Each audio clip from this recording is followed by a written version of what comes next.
Are you saying the Jews they made the religion as a racist, like it's that they are favorite upon mankind and they are better? Yeah, Okay, because so anybody should be able to worship God. okay, so that mean they are racist if they have the idea that they are favorite upon all mankind, they are better than all mankind, correct? Yeah, yeah.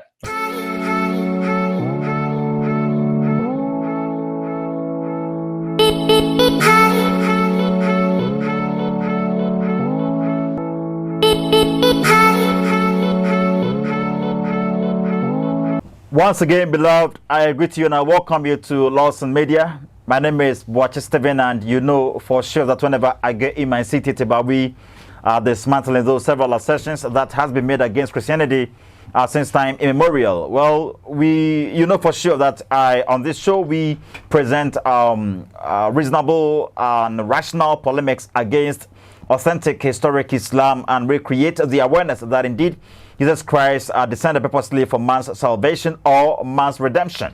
Hope you get to me. Yes, we go into Christian Prince having this discourse with a Muslim, and surely he is saying that Allah is racist. Allah was a racist. So it's in the past tense. So meaning perhaps Allah was a racist, but not now. But I think with the actual information based on which Christian Prince is saying perhaps God was okay. He's talking about Allah. Well, but that is perhaps, let me say, God was a racist. Okay, the Bible even gives also the same information. So I think this one maybe today I'm going to address what Christian Prince is going to say a bit. Hope you get him. Well, we're taking a quick break and we are returning.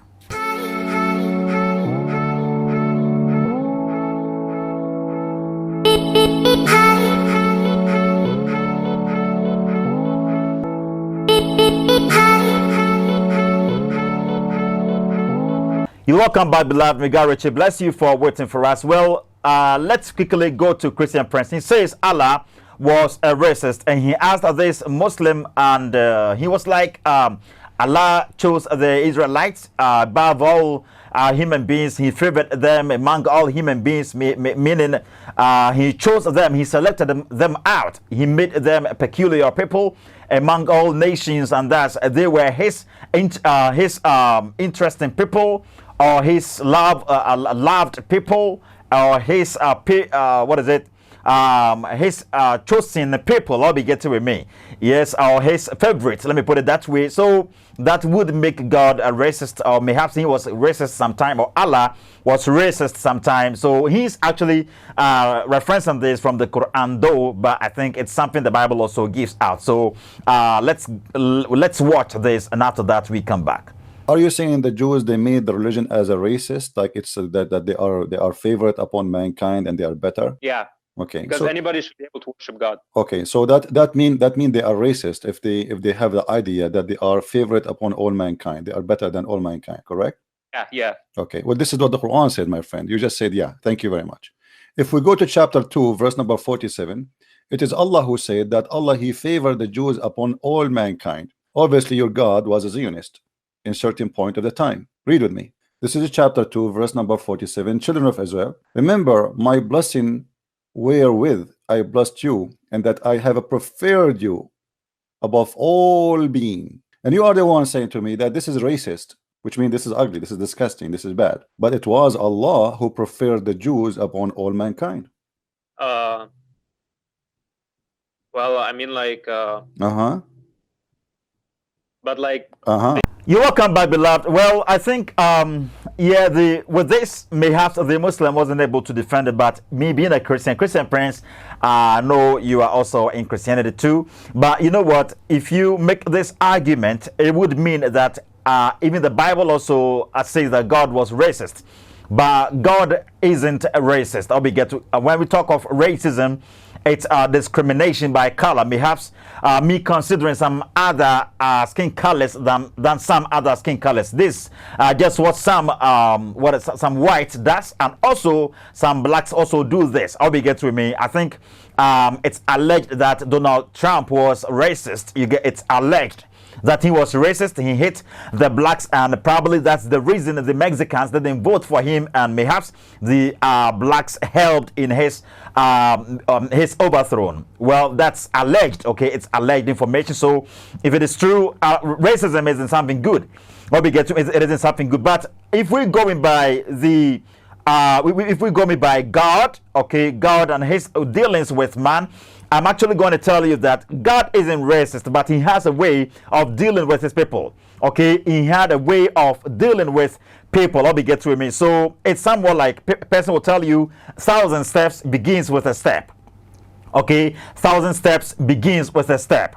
You see, you have to begin from somewhere before you ended up somewhere. God had the whole world in mind. Even when he was with only Israelites, he still placed certain conditions that would favor the neighboring countries, okay, who were not directly chosen by God. I'll be getting, though they were his people, and he had given them law, but it wasn't fancy the 10 commandments he gave the Israelites. I'll be getting me, or the 63 or 6 laws he gave to the 606 laws he gave to the Israelites. I'll be getting, he gave them the law of conscience, the law of conscience, that is science. With science, every single individual is born with some knowledge. Okay, so if physically God didn't give them the surrounding nations any law, any physical laws, fancy he inscribed anything on a tablet stone, but rather he gave them the natural law. I'll be getting, they knew that if I do this to my brother, I've sinned. Okay, their consciences actually either accused them or excused them. I'll be get to me. But with the Israelites, he made them peculiar nation. Okay, through Moses, he gave them some law. He entered into some contract with them. I'll be get to, and he said that if they would obey his commandment, he would make them peculiar nation from all other nations, and he would make them priests and kings. I'll be get to him. So God didn't discriminate, but rather that is exactly how he chose to deal with the entire world. He was beginning with Israelites, and he would end up on the entire world. Through Israelites, he showed up his power or his mightiness to the other nations, and all the other nations tried their possible best to conquer Israelites, but they got to know that they had some greater hand that was backing them up. How we get to, so that's exactly, so the entire world, even most people became proselytes or Jewish proselytes, like they had to bow down to the God the Israelites were worshipped, and they compared God to their idols, and they got to know their gods were inferior to the God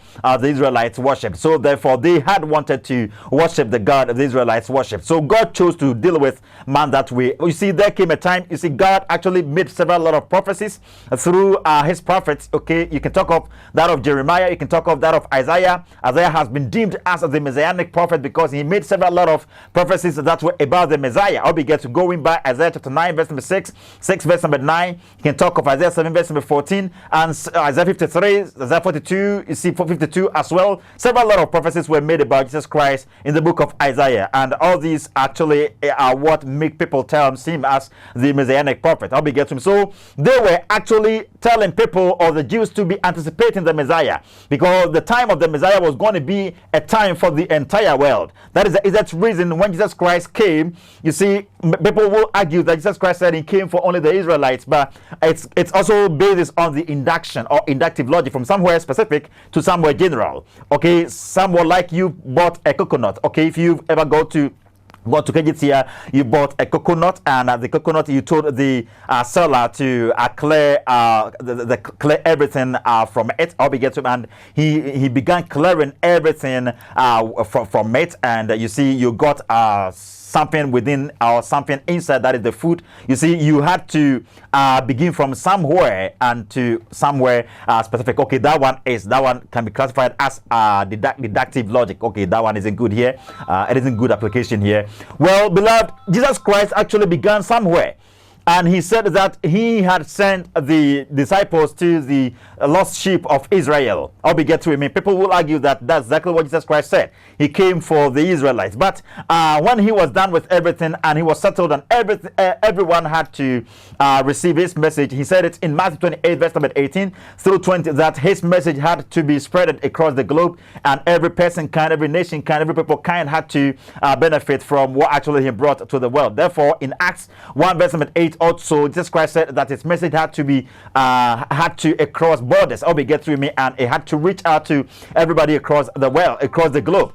Therefore, Ghanaians are also part of what Jesus Christ brought. I'll be get to him. So that's exactly what God did. So in Jesus Christ, he made the entire world came to him. That is the exact reason Joel made this prophecy in Joel 2 verse number 28. He's talking about the entire world. That is the Greek and the Jews, meaning and the Cornelius house standing for the Jew for the entire world, and the 12 apostles are getting in for the Jews. All we got to call, that's exactly what's stipulated also in Ephesians 2 verse number 14. And yes, that is it. So God didn't discriminate. Okay, God wasn't racist. Christian Prince, for this one, let me get in for the Muslim, because it's a biblical message. They mimicked. I'll be get to me. God actually made Israelite favorites at first. He chose them, and through them he actually routed out his powers and miracles and all that, and the entire world actually grasped the idea that yes, they had to become proselytes, or they had to go to the Israelites. And surely during the time of Christ, the whole world was prepared for or to meet the Messiah, and that is it. Everybody has to